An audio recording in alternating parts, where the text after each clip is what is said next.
नाम स्मरण की देवी माल मोतियन की, गज गुण गान में है थान कंचन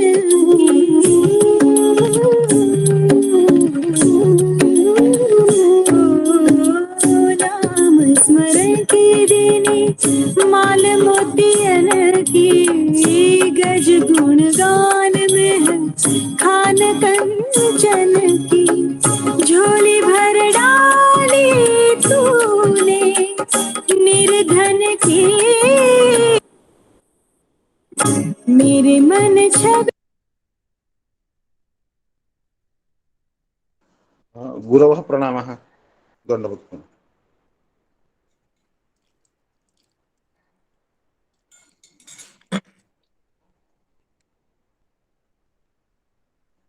गुरवः प्रणामः।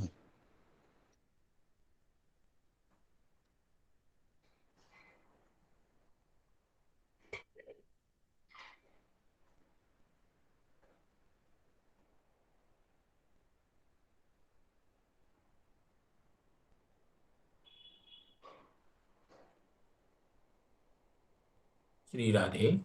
हाँ, गुरवः प्रणामः। हाँ, प्रणाम सभी को। प्रारंभ करें। हाँ हाँ गुरुजी, प्रणाम प्रणाम। ओके।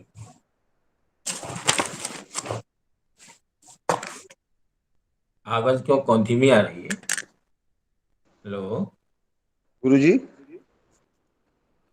आवाज आ रही है? हाँ गुरुजी, आ रही है गुरुजी। हाँ ठीक।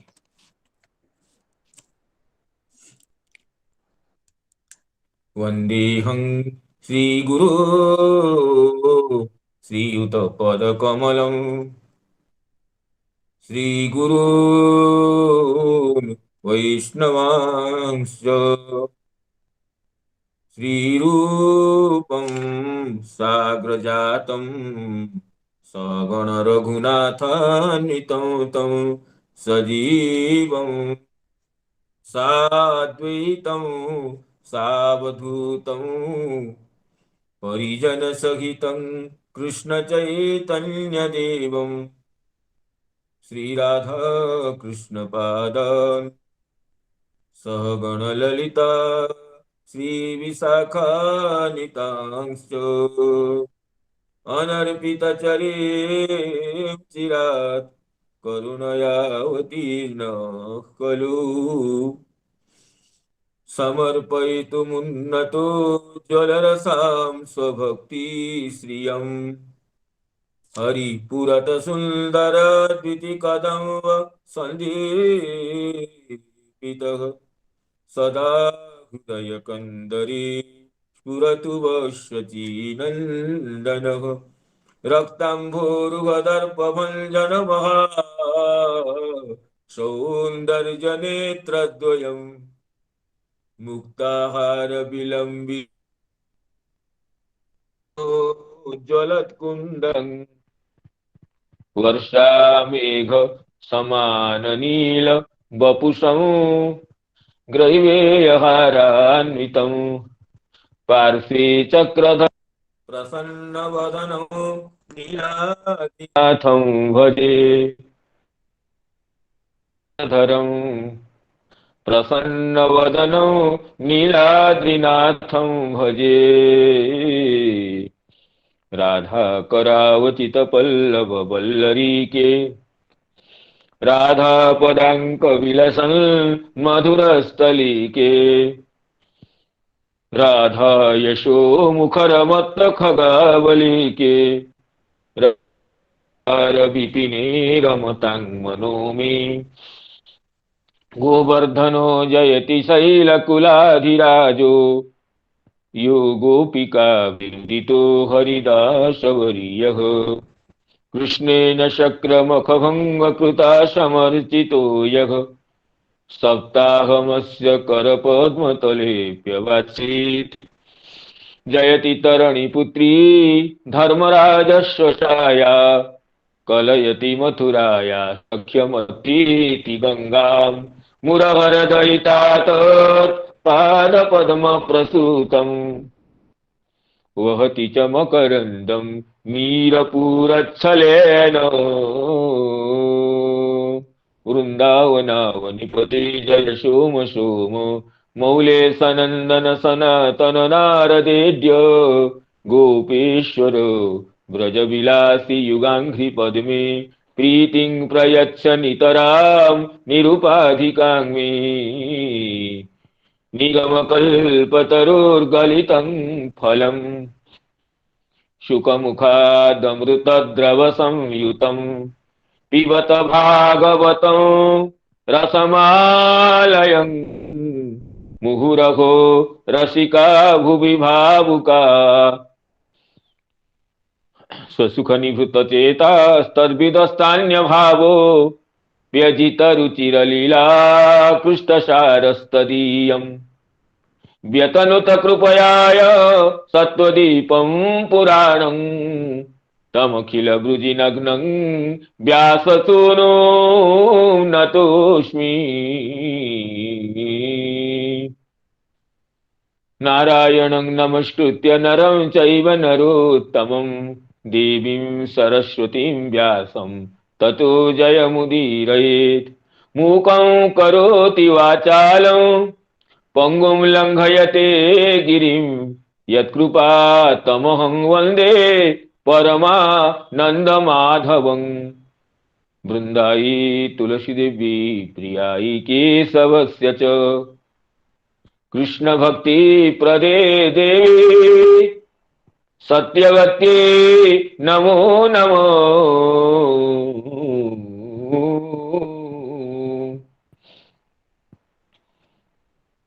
वाञ्छाकल्पतरुभ्यश्च कृपा सिन्धुभ्यैव च पतितानां पावनेभ्यो वैष्णवेभ्यो नमो नमः पतितानां पावनेभ्यो वैष्णवेभ्यो नमो नमः।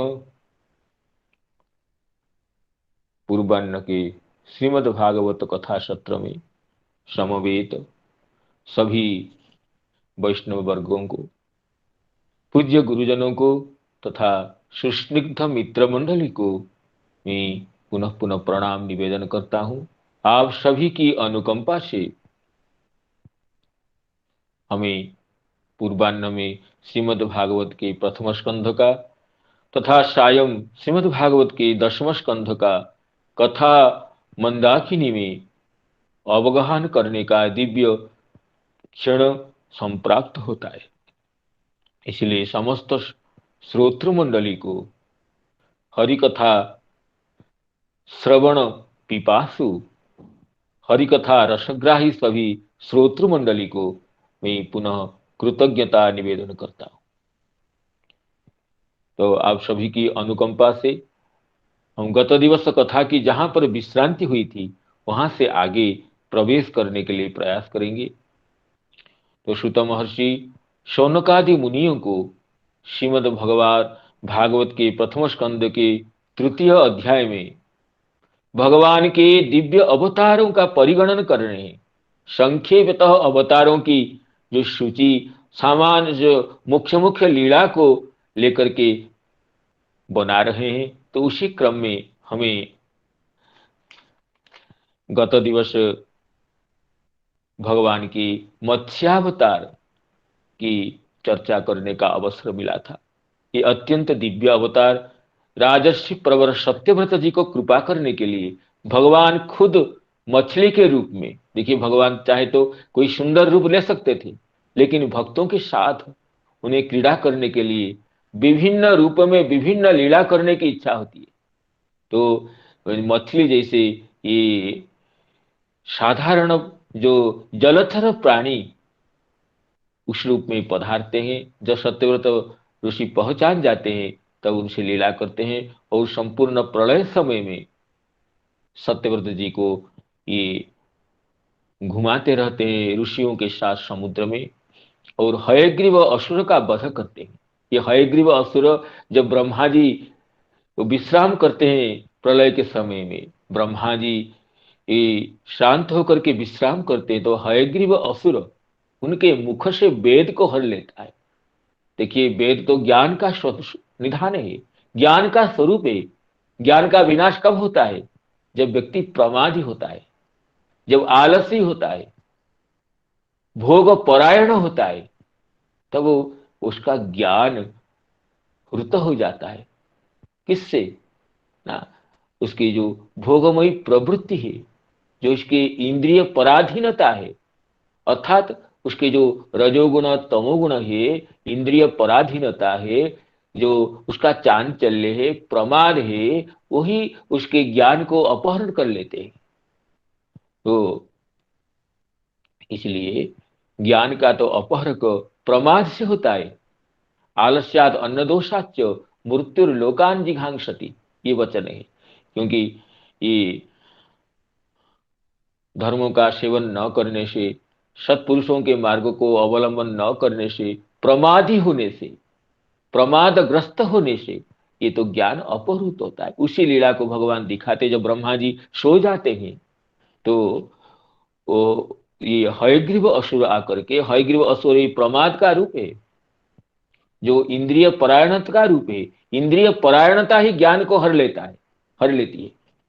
इसलिए है ये जो प्रामादिकी वृत्ति, जो भोग परायणता रूपी प्रवृत्ति, वही हयग्रीव असुर के रूप में ब्रह्मा जी के मुख से दिव्य वेद को, ये ज्ञान स्वरूप वेदों को जब हर लेता है, तो भगवान सत्यव्रत के और सप्तर्षियों के साथ रह करके उसको विनाश करते हैं।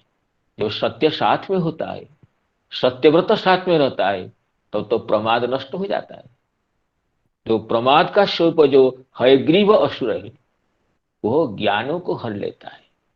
वो आसुरी वृत्ति, जो प्रामादिकी प्रवृत्ति है, वही असुर के रूप लेकर के ब्रह्मा जी के जो स्वतः सिद्ध ज्ञान स्वरूप जो वेद राशि है, उनको हरण कर लेता है। तो भगवान सत्यव्रत को साथ लेकर के, सप्त ऋषियों को साथ लेकर के ये हयग्रीव असुर का वध करके ब्रह्मा जी को, उनके ज्ञान को, वेद राशि को पुनः प्रत्यर्पण करते। तो ये यही तात्पर्य लीला का है कि जो जीव प्रमादी होता है, आलस्य परायण होता है, तो उसका ज्ञान विलुप्त हो जाता है। तब भगवान की कृपा से वो सत्यव्रत के साहचर्य से, सत्यव्रत से वो उस प्रमाद को, भोग परायणता को, इंद्रिय अनुगत्यमयी प्रवृत्ति को नष्ट कर पाता है, जिससे पुनः वह ज्ञान को प्राप्त करता है। वही मत्स्य अवतार में भगवान वही दिव्य तत्व को अपने भक्त की इच्छा को पूर्ण करने के लिए उसके कमंडल में मत्स्य होकर पहुंच जाते हैं। और आगे भगवान बुद्धि प्राप्त होते हुए बताते हैं कि ये जगह मुझे अच्छा नहीं है, अच्छा नहीं है। अर्थात भगवान को भक्त के हृदय ही चाहिए। भगवान तो बाहर रहने पर भी भक्त की हृदय में लीला करते हैं। कब लीला करेंगे? जब भक्त उनको पहचान जाएगा। जब तक सत्यव्रत मुनि उनको नहीं पहचानते हैं, ये मछली रूप से मछली कहती रहती है मुझे ये जगह ठीक नहीं है, ये जगह नहीं है, ये तो मुझे प्राप्त नहीं हो रहा है। जब ये पहचान जाते हैं सत्यव्रत जी, ये आप कौन मछली है, निश्चित लगता है आप मेरे प्रभु नारायण है। नहीं तो एक दिन में इतने विशाल आकार कैसे बन सकते थे आप? मैं जानना चाहता हूं। आपके तो विभिन्न अवतारों की कथा को मैंने सुनी है, और अभी ये जलचर मत्स्य रूप को आपने किस लिए ग्रहण किया है, मैं जानना चाहता हूँ। बस भगवान ये जो भक्त पहचान लेता है, भक्त के हृदय में जब भगवान के लिए मंदिर बन जाता, आसन बन जाता है, तो भगवान अपनी प्रसन्नता से अपनी लीला प्रारंभ करते। जब तक सत्यव्रत नहीं पहचानते हैं, तो भगवान उनको मोहित करते रहते हैं। तो भगवान तो फिर कहते हैं कि ये 7 दिन के बाद प्रलय हो जाएगा, तब तुम समस्त धान्यों को, और ये कहते हैं कि समस्त ये धान्यों को लेकर के ऋषियों के साथ नाव पर बैठ जाना। और ये सत्यव्रत ऐसे ही करते हैं। जब प्रलय का समय होता है, सत्यव्रत जी ऋषियों के साथ और धान्यों को लेकर के, औषधि बीजों को लेकर के, और एक इसमें एक बात आया कि सूक्ष्म शरीरों को लेकर के, प्रलय के समय जब ब्रह्मा जी शयन करते हैं, ब्रह्मा जी तो समष्टि जीव होते हैं और व्यष्टि जीव भी ब्रह्मा जी के साथ रहते हैं, लेकिन ऐसे यहाँ समय विशेष में सत्यव्रत महर्षि समस्त व्यष्टि जीवों के सूक्ष्म शरीर को लेकर के वो प्रलय कालीन दिशा में जो पृथ्वी नौ रूपा पृथ्वी में विचरण करते हैं।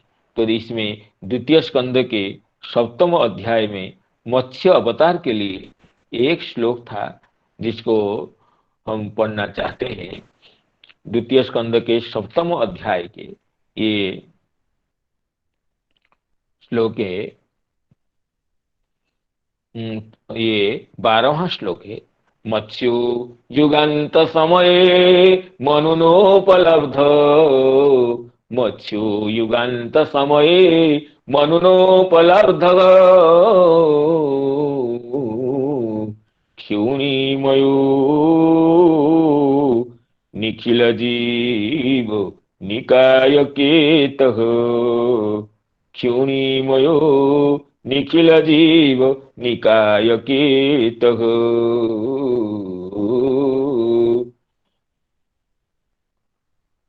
विसंसितानुरुभये सलिले मुखान्मे, आदाय तत्र बीजहारः वेदमार्गम्, आदाय तत्र बीजहारः वेदमार्गम्।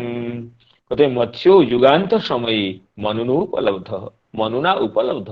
अभी जो मनु बने वैवस्वत मनु, वो उससे पहले मनवंतर में षष्ठ चाक्षुष मनवंतर में ये सत्यव्रत महर्षि थे।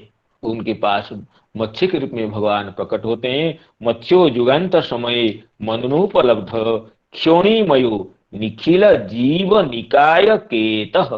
कहते हैं क्षोणिमय है अर्थात समस्त पृथ्वी नौका के रूप में धारण करते हैं। मत्स्य भगवान अपने श्रृंग में नौका को घुमाते रहते हैं। नौका में बैठे हुए ऋषिगणों को, सत्यव्रत महर्षि को ये परिभ्रमण कराते रहते हैं। प्रलय समुद्र में, ये निशा में, कहते हैं कि जहां पर कोई आलोक नहीं है, पूरा अंधकार है, ऋषियों के जो प्रकाश से ही ये प्रलय कालीन जलराशि आलोकित तो होता रहता है।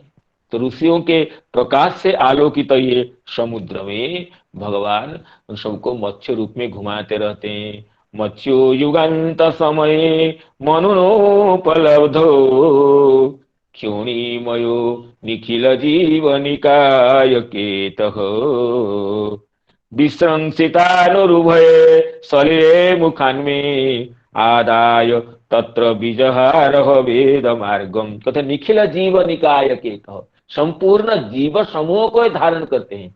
क्योंकि प्रलय के बाद पुनः सूक्ष्म रूप में जो सूक्ष्म शरीर में जो जीवगण है, उनके फिर उनके कर्म का उद्बोधन होने से फिर ये सृष्टि का प्रारंभ होगा। इसलिए सूक्ष्म शरीर में जितने जीवगण है सब वो सूक्ष्म रूप से वो मत्स्य भगवान उनका दायित्व तो सत्यव्रत जी को दे देते हैं। उनके धरोहर के रूप में रहते हैं। सत्य के पास तो सबका धरोहर रहता है। जो सत्यव्रत है वो सबके धरोहर को रखने के लिए समर्थ होता है। जो जिसके पास सत्य नहीं है, जो मिथ्यावादी है, उसके पास कौन अपना धरोहर रखना चाहता है? आज रखें कल मना कर देगा। इसलिए सत्यव्रत महर्षि जो सत्य में व्रती है, उनके पास भगवान खुद पहुंचते हैं और संपूर्ण धान्यों को, बीजों को कहते हैं तुम रख लेना सृष्टि के शुरू के लिए, और समस्त जीवों के सूक्ष्म शरीरों को भी समर्पण करते हैं कि देखो अगली सृष्टि में इतने सब जीवगणों के सूक्ष्म शरीर को, ये तो सूक्ष्म शरीर तो एक मुट्ठी भर में आ जाएंगे सब। अत्यंत सूक्ष्म रूप जो जीवगण है उनको भी धारण करते हैं मत्स्य भगवान सत्यव्रत जी के माध्यम से।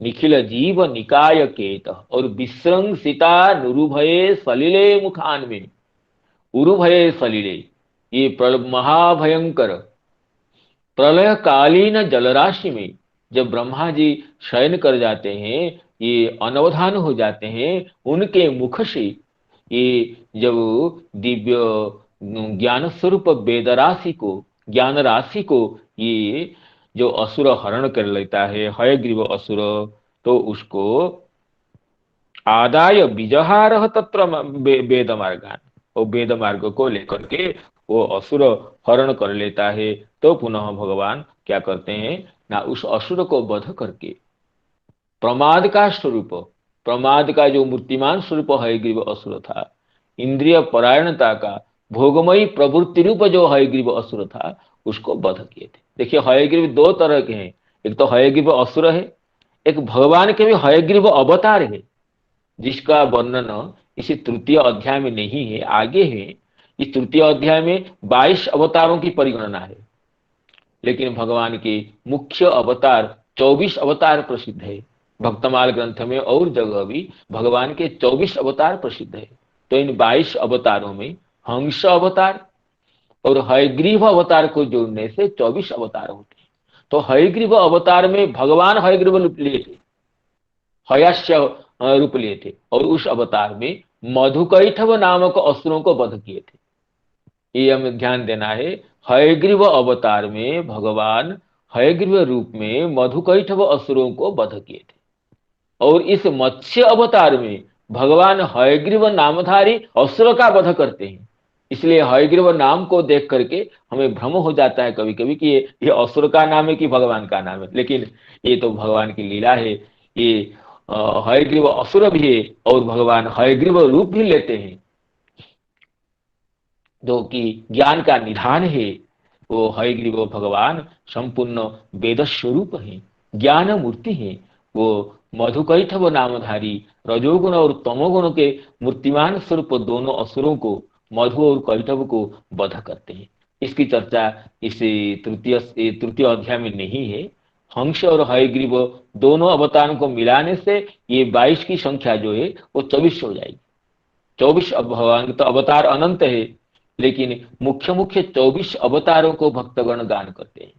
तो इन 22 अवतारों का साथ साथ 24 अवतारों को मिल जाने से, दो हंस और हयग्रीव अवतारों को मिलाने से हमें 24 अवतारों की दिव्य कथा का, दिव्य कीर्तन का हमें प्रातः सायं उपलब्धि हो जाती है।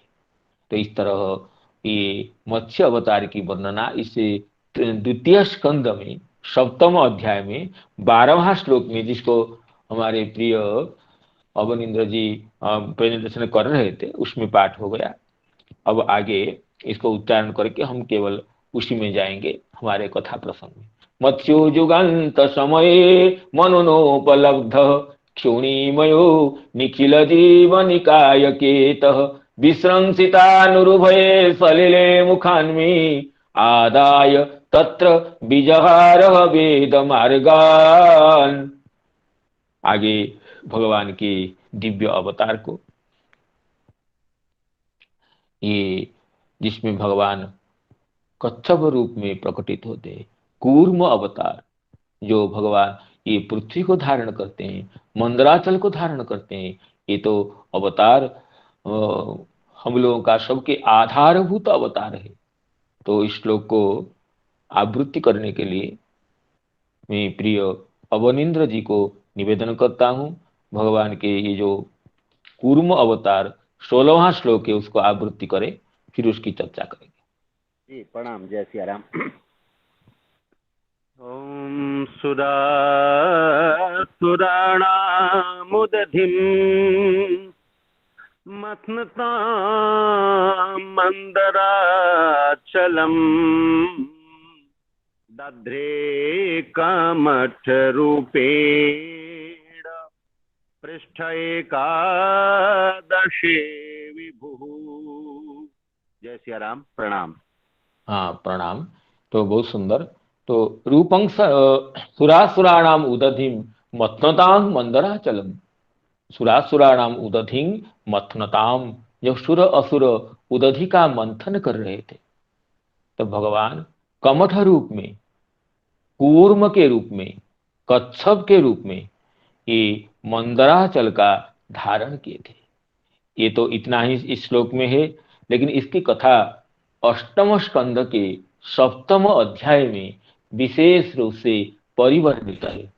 अष्टम स्कंध में जहाँ समुद्र मंथन की कथा है, वहाँ अष्टम स्कंद के सप्तम अध्याय में विशेष रूप से भगवान के ये कूर्म अवतार की परिगणना है, लीला की कथा है। तो उसमें हम 2-4 श्लोकों का स्मरण करते हुए भगवान के दिव्य कूर्मावतार की कथा।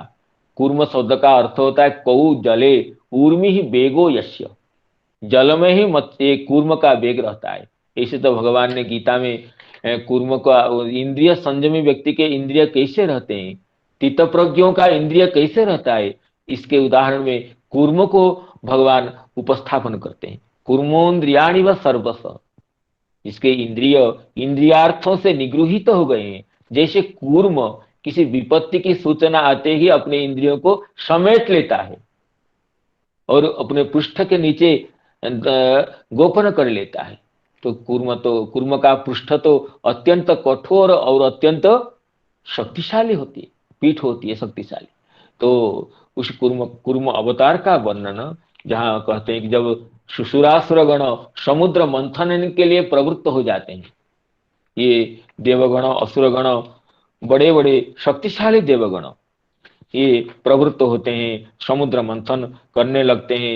ये तो कथा विस्तृत है, केवल संक्षेप में आलोचना करते हैं कि अमृत प्राप्ति के लिए देवता और असुर दोनों मिलकर, देखिए देवता असुर में सर्वदा ये अहिनकुल संबंध है, फिर भी भगवान की प्रेरणा से, भगवान की इच्छा से समुद्र मंथन के लिए देव और असुर एकत्रित हो जाते हैं, तब तो अमृत निकलता है। ये अमृत पाने के लिए हमें दैवी और आसुरी संपत्तियों को मिलाकर चलना चाहिए, अर्थात आसुरी संपत्ति भी ये हम दैवी संपत्ति के अनुगत होकर रखना पड़ेगा, तो हम अमृत को प्राप्त कर सकते हैं। हम संसार समुद्र को मंथन करके हम अमृत प्राप्त कर सकते हैं, क्योंकि हमें असुरों को भी अपने साथ लेना पड़ेगा अपने क्रिया की सिद्धि के लिए, उनको स्वतंत्र नहीं छोड़ना है। असुरगण भी जब देवताओं को साथ देते हैं, दैविक क्रिया में सहयोग करते हैं, दैविक क्रिया में बाधक नहीं बनते हैं, तो जब असुरगण भी, हमारी आसुरी प्रवृत्ति भी जब दैवी प्रवृत्ति के अनुगत्य को स्वीकार करेगा, तब हम संसार समुद्र को मंथन करके उससे अमृत को प्राप्त कर सकते हैं। तो यही लीला उसकी सूचना है।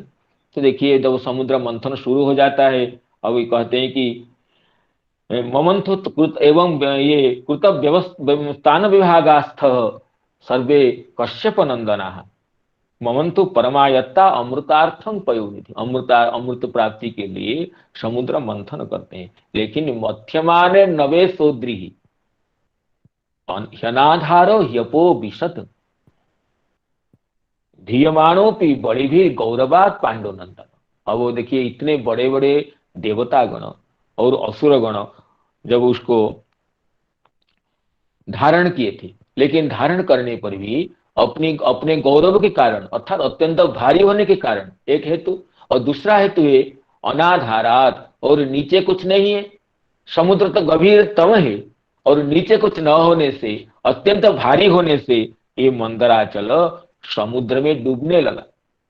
जबकि इतने बड़े बड़े देवता गणों असुर गणों उसको ये पकड़े रहे हैं, फिर भी ध्रियमाणो द्रिहि अनाधार यपो विशत, अनाधार होने से, निराधार होने से अब उस समुद्र में डूबने लगता है।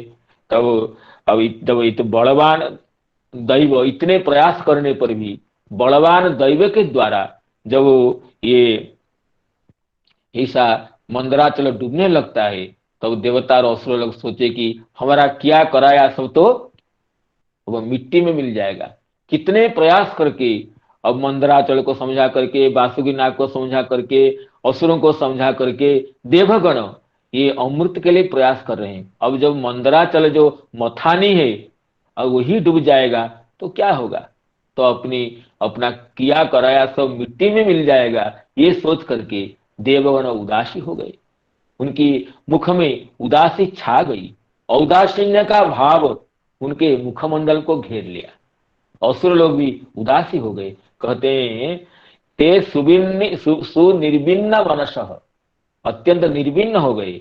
परिम्लान मुखस्य सो आसन सोपौरुषे नष्टे दैवे नाति बलियसा, अत्यंत बलवान दैव के द्वारा, समय के द्वारा अपना पौरुष प्रयत्न नष्ट होने से ते सुनिर्भिन्न मनस, निर्भिन्न मना हो गए देवता असुर। अब भगवान तो साथ में है ही। अब भगवान समझ गए कि ये विघ्नराज की करतूत है। विघ्नराज अर्थात गणेश जी के नाम नहीं बोल रहे हैं, कोई बलवान विघ्न को विघ्नराज कहा गया।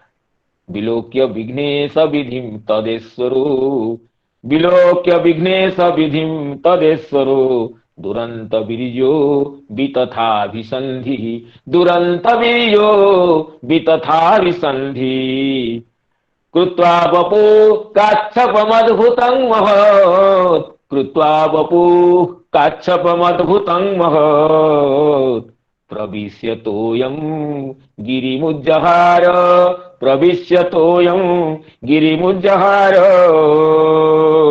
तो भगवान देखे कि ये विघ्नराज की करतूत है, तो भगवान क्या किए ना, अत्यंत विचित्र और विलक्षण विशाल कूर्म शरीर ग्रहण करके अब समुद्र के जल में घुस गए। और घुस करके ये भगवान ये मंदराचल को उठा लिए।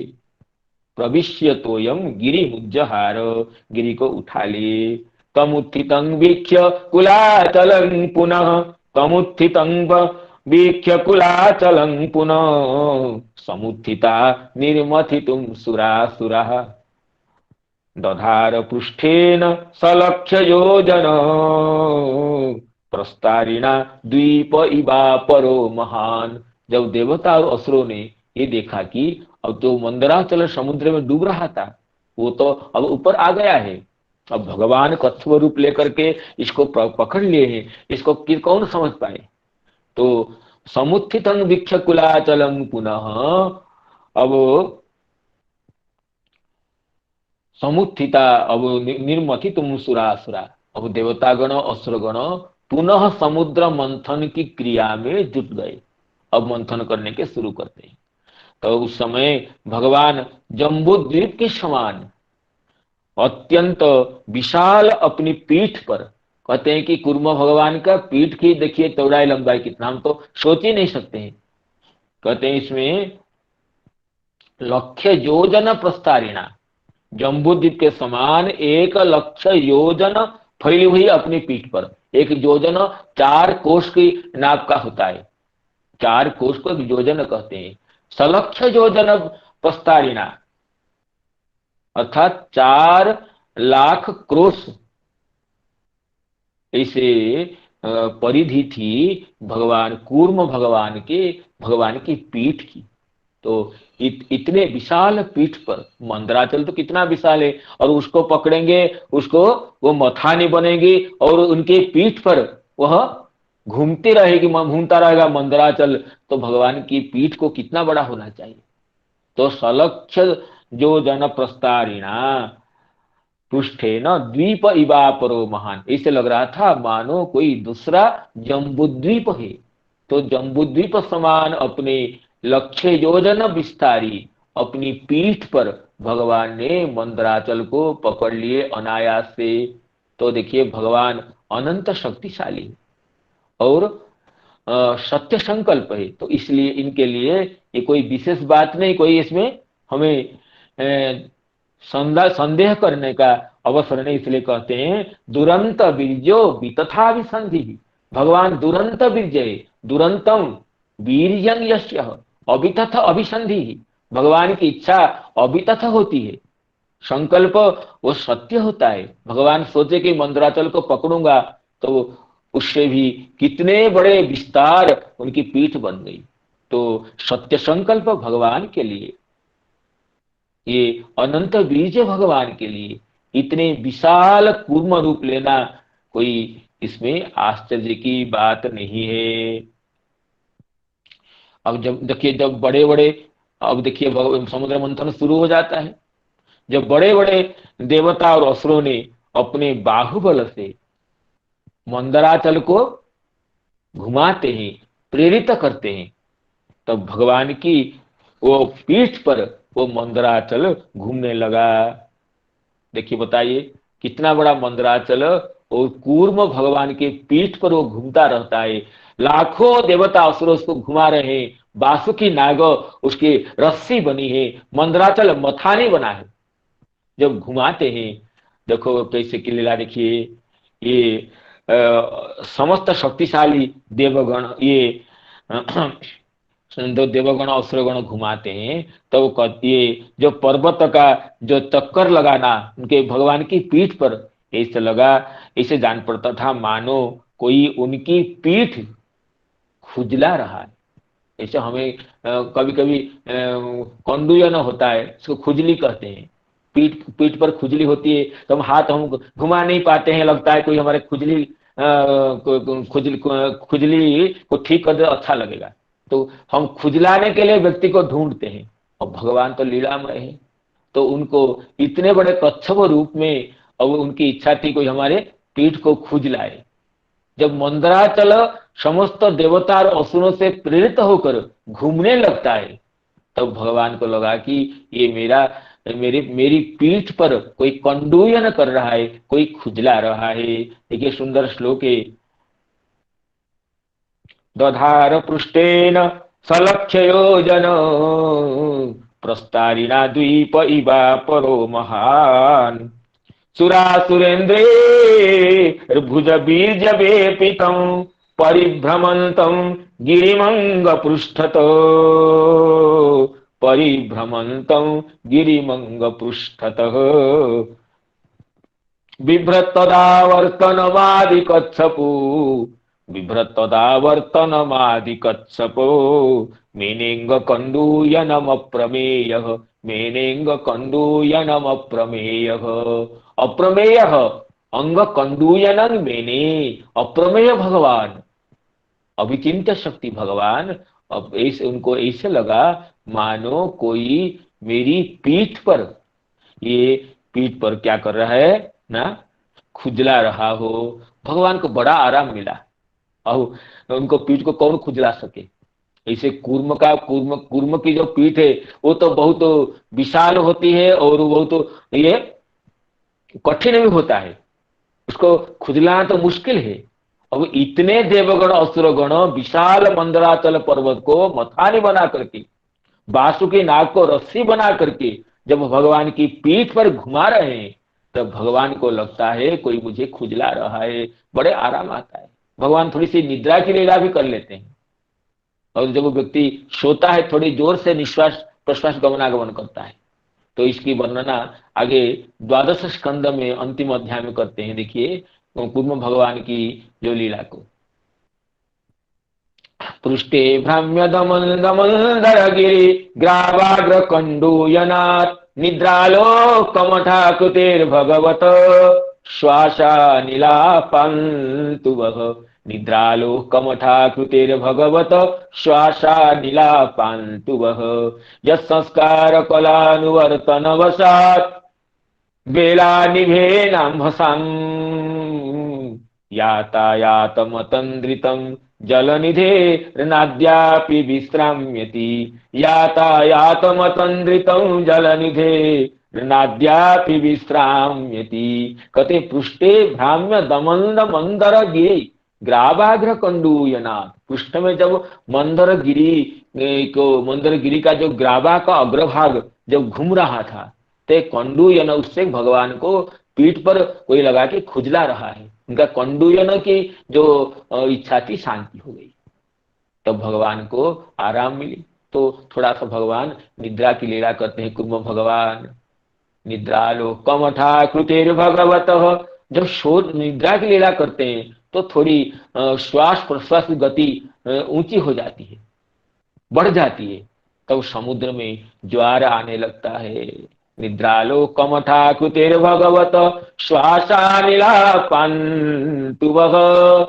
और श्रुतम महर्षि कहते हैं श्वासानिल, भगवान की जो श्वास प्रश्वास की जो ऊंची गति हो गई नींद की लीला करने से, निद्रा की लीला करने से, ये जो भगवान की ये या जो ये स्वासा नहीं लगे, आप लोगों की रक्षा करे। कहते हैं आज तक समुद्र में जो ये लहरी माला आ रही है जा रही है, किस लिए? तब हम मानो उस समय से जो कूर्म भगवान के श्वास प्रश्वास से जो समुद्र को धक्का लगने से उसमें जो ये जो लहरी की गति ऊंची हो गई थी, मानो अब तक उसकी विश्रांति नहीं हुई। इतने जोर से समुद्र हिलने लगा था, तो उसका संस्कार अब तक समुद्र में है। इसलिए हम जो समुद्र के पास जाते हैं तो ये समुद्र आती जाती रहती है लहरी से, मानो कोई अंदर कोई ये अनिल से कोई क्रिया हो रही है। कहते हैं उस समय कूर्म भगवान के श्वास प्रश्वास से ये धक्का लगने से जो समुद्र में जो हलचल मच गया था, उसका संस्कार अब तक विराजमान मानो है उत्प्रेक्षा अलंकार से। ये सूत महर्षि कूर्म भगवान की श्वासानिलों से सबको आशीर्वाद देते हैं। पृष्ठे भ्रम्य दमंद मंदर गिरी ग्रावाग्र कंडोयनाथ निद्रालोक कमठा कृतेर भगवत श्वासानिलापन्तु वह जत्संस्कार कलानुवर्तन वसात् बेला निभे नाम्भसं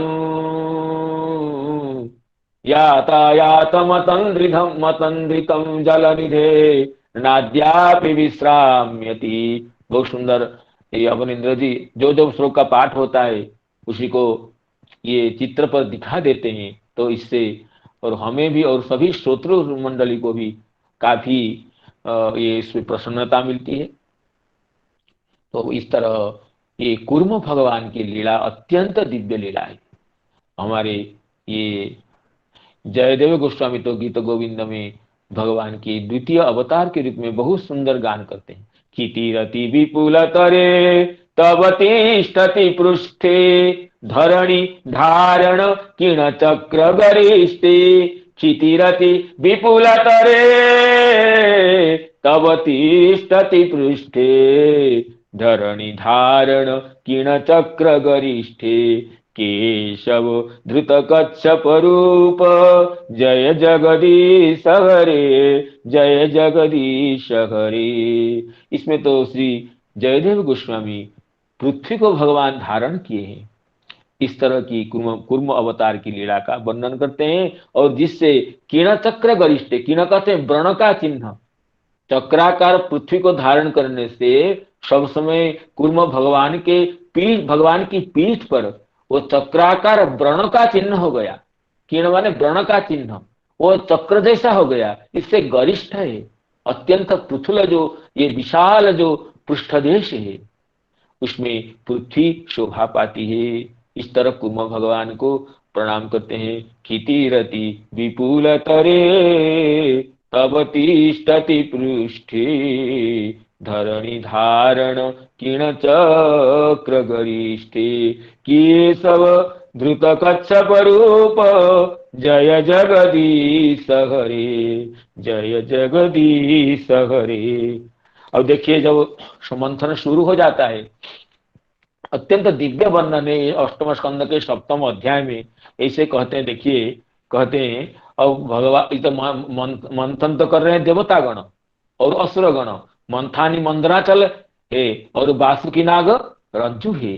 कहते हैं भगवान ही एक रूप में देखिए देवताओं के अंदर दैवी शक्ति के रूप में प्रवेश की है, असुरों के अंदर उनकी आसुरी शक्ति को ये बढ़ा रहे हैं।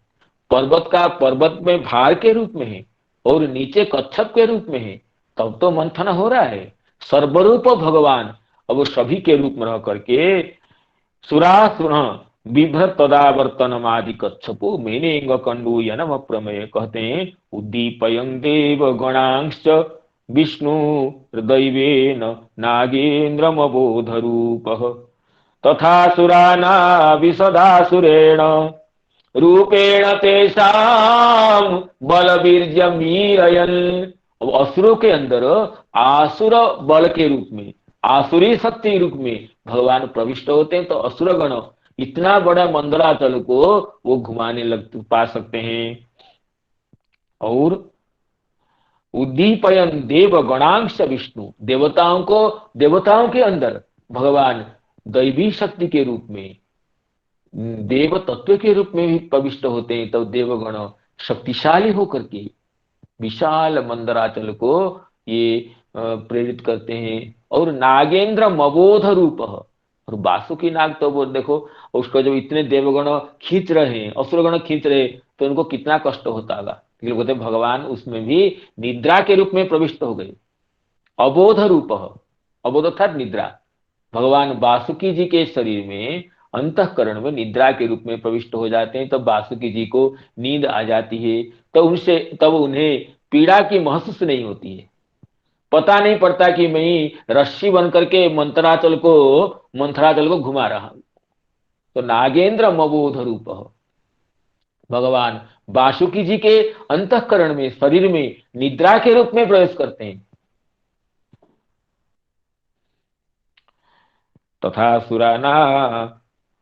तथा सुराना विशदासुरेण रूपेण तेषां बलवीर्यमीरयन्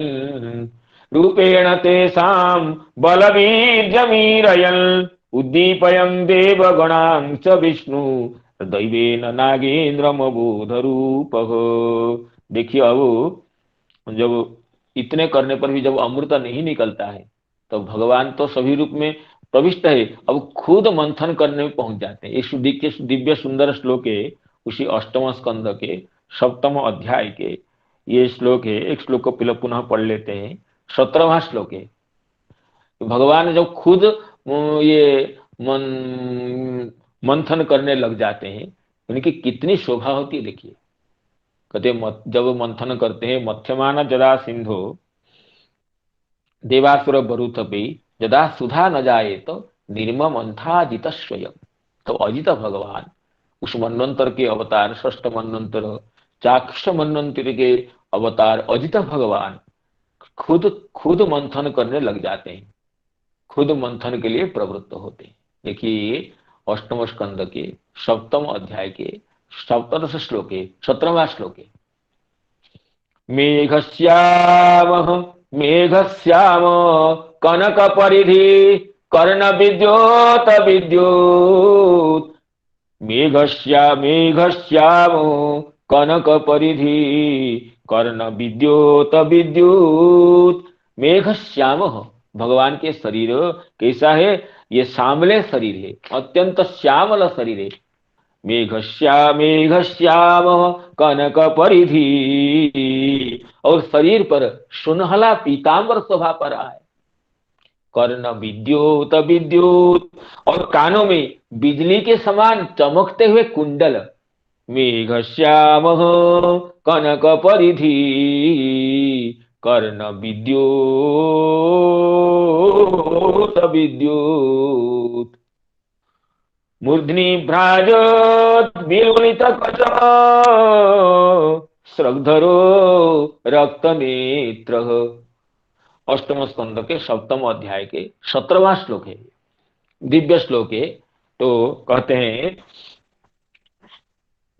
मूर्ध्नि भ्राजत विलुलित कच, सिर पर लहराते हैं घुंघराले केश चूर्ण कुंतल। सिर पर मूर्ध्नि भ्राजत विलुलित कच श्रगधरो रक्त नेत्र। गले में वैजयंती माला, रक्त नेत्र, और आंखों पर लाल लाल चमकीली रेखा दिख रही है भगवान की, ऐसे सुंदर देखिए। और भगवान खुद क्या करते हैं? मेघश्याम कनक परिधि कर्ण विद्योत विद्युल। मूर्ध्नि भ्राजत विलुलित कच श्रगधरो रक्त नेत्र। जैती जैत्रीर्दोर्भिः जगत भयजे दंड शूकं गृहीत्वा मथ्ना प्रतिगिरिवा शोभताथो धृताद्रि। और जैत्रेर्दोर्भिः, देखिए भगवान के जो भुज, ये क्या है ना, अपने सबको सुरासुर संपूर्ण विश्व को अभय देने वाले जो ये अपने विश्व विजयी भुजदंडों से वासुकी नाग को पकड़कर जैत्रेर दोर्भी जगद अभय गई दंड शूकं गृहीत्वा, ये दंड शूकं वासुकी नाग को ग्रहण करके मथनन मथना, मंदराचल को मथानी बनाकर जब मंथन करने लगे, प्रतिगिरिरिवा शोभताथो ध्रुताद्रि ध्रुताद्रि ध्रुत अद्रि येन असौ, अद्रि को धारण करते भगवान और ऐसे लगने लगे मानो गिरी के सामने कोई दूसरे गिरी है। मंदराचल तक है और मंदराचल के मथने के समय भगवान की ऐसी शोभा हुई मानो कोई दूसरे पर्वत ही है। पर्वत का प्रतिरूप कौन होगा? उसके दूसरा पर्वत होगा। तो प्रतिगिरि इव शोभत, प्रतिगिरि इव अशोभत, प्रतिगिरि इव अशोभत ध्रुताद्रि, अद्रि को धारण किया हुआ कोई दूसरा ये अद्रि है। तो भगवान की ऐसे सुंदर ये जो ये श्यामले शरीर पर सुनहला पीतांबर, उस पर बिजली जैसे चमकने वाले कुंडल और सिर पर ये चूर्ण कुंतल और गले में बैजयंती माला और ये आंखों में लाल लाल रेखाएं और अपने विश्व विजयी भुजदंड से पर्वत को पकड़कर जब भगवान सुरासुरों के बीच ये मंदराचल को प्रेरित कर रहे हैं, ऐसे लग रहा है कि अद्रि के सामने कोई दूसरा अद्रि, दूसरा ही पर्वत ये खड़ा है। दो पर्वत मानो आमने सामने है, ऐसे सभी को दिखने लगा। मेघश्यामः मेघश्यामो कनक परिधि कर्ण विद्योति विद्युल मूर्ध्नि भ्राजो विलुलित कच स्रग्धरो रक्तनेत्रः स्रग्धरो रक्तनेत्रः जैत्रेर्दोर्भिः जगदभयदे दण्डशूकं गृहीत्वा मथ्नल् मथ्ना प्रतिगिरिरिवा शोभताथो धृताद्रि, मथ्नल् मथ्ना प्रतिगिरिरिवा शोभताथो धृताद्रि। इसी तरह जब मंथन करते हैं तब अमृत तो बाद में निकलता है, पहले तो ये कालकूट विष प्रकट हो जाता है। तो भगवान की प्रेरणा से देवतागण ये भगवान को, सदाशिव भगवान को प्रार्थना करते हैं। तो भगवान सदाशिव चंद्रशेखर उमावल्लभ श्री विश्वनाथ प्रकट होकर के इस विष को ग्रहण कर लेते हैं और विष से उनकी शोभा और बढ़ जाती है, उनकी नीलकंठ नाम हो जाता है। तच्च साधुर विभूषणम, जो साधु जगत की पीड़ा को जो अपने ऊपर ले जाते हैं तब उनका वो भूषण बन जाता है। तो भगवान के ये जब सदाशिव भगवान के ये शुक्ल शरीर पर उनका नीलकंठ अत्यंत शोभायमान होने लगा। वे विष को कंठ में ही धारण कर लिए, हृदय में जाने नहीं दिए, क्योंकि हृदय में तो शंकर भगवान के हृदय में तो भगवान श्रीहरि विराजमान है। कहीं मेरे हृदय में तो इष्टदेव विराजमान है, विष को हृदय में क्यों ले जाऊं? उदर में नहीं लिए, हृदय में नहीं लिए, अपने कंठ में धारण कर लिए। और उस समय से भगवान श्री सदाशिव नीलकंठ नाम से ये भक्तों से संबोधित होने लगे, पूजित होने लगे। तो परम साधु जब जगत की पीड़ा को अपने ऊपर ले जाता है वो तो उसका भूषण बन जाता है, वो दूषण नहीं होता है। इसे कहते हैं कि यच्चकार गले नीलम तच्च साधुर विभूषणम, वो साधु का तो विभूषण हो जाता है। तस्यापि दर्शयामास सौवीर्यं जलकर्म कल्मषः यच्चकार गले नीलम तच्च साधो विभूषणम। तो इसके बाद इस तरह ये समुद्र मंथन चलता रहता है। उसके बाद फिर तो विभिन्न वस्तुएं प्रकटित होती है और तब ये भगवती महालक्ष्मी प्रकट होती है और तब अमृत कलश को लेकर के भगवान ये धन्वंतरी भगवान प्रकट होते हैं। तो इसकी अवतार की गणना आगे होगी। देखिए ये दिव्य लीला है समुद्र मंथन की, इसमें एक लीला में भगवान के तीन तीन अवतार हैं। ऐसी लीला और कहीं विलक्षण नहीं। एक समुद्र मंथन लीला में भगवान समुद्र को पकड़ने के लिए कूर्म रूप लेते हैं, फिर समुद्र से ही धन्वंतरि के रूप में प्रकट होते हैं अमृत कलश को धारण करके। और जब आगे अमृत के बंटन में अव्यवस्था आती है, देवासुरों का कलह होता है, तब भगवान मोहिनी रूप लेते हैं अमृत बंटन के लिए। एक लीला में, एक समुद्र मंथन में भगवान तीन तीन अवतार लेकर के अपनी लीला को पूरी करते हैं। ये दिव्य लीला है, समुद्र मंथन की लीला है।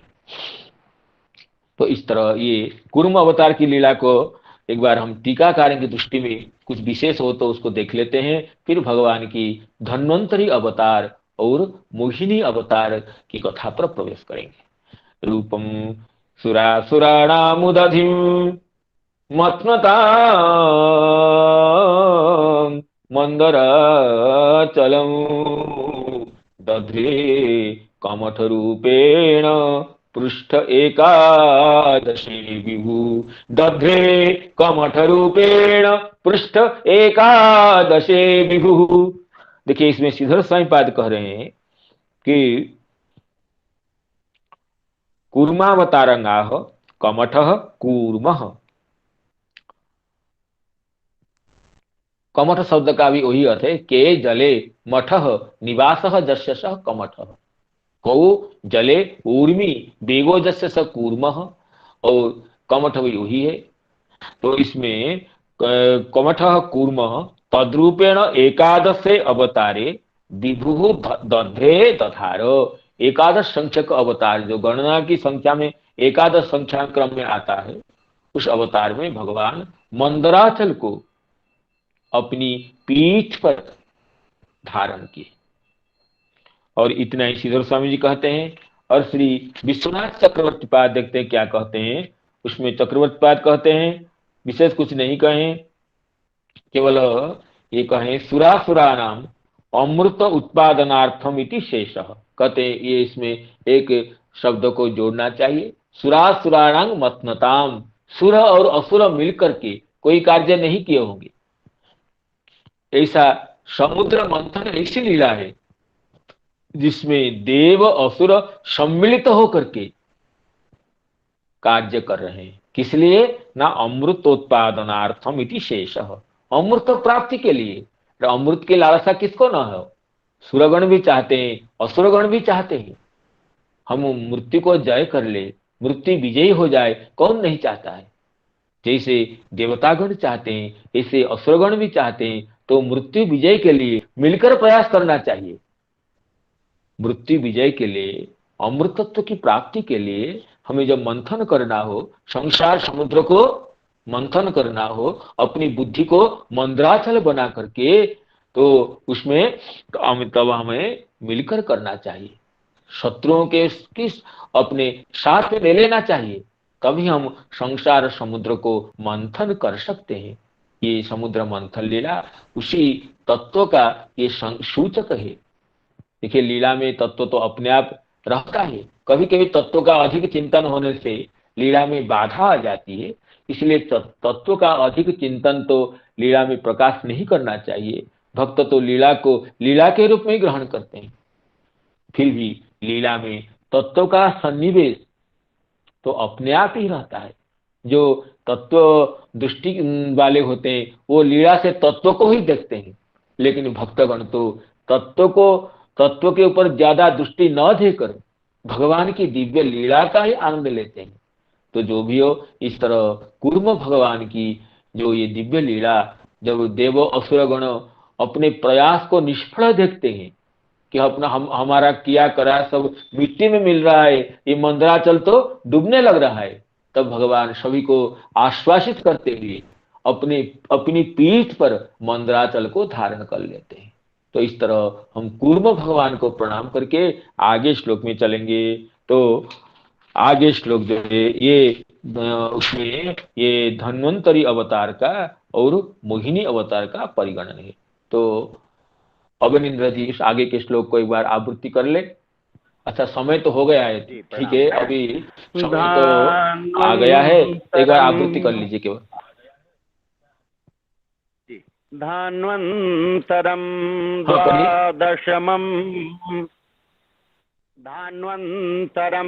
द्वादशमं त्रयोदशममेव च अपाययाचुरानन्यान्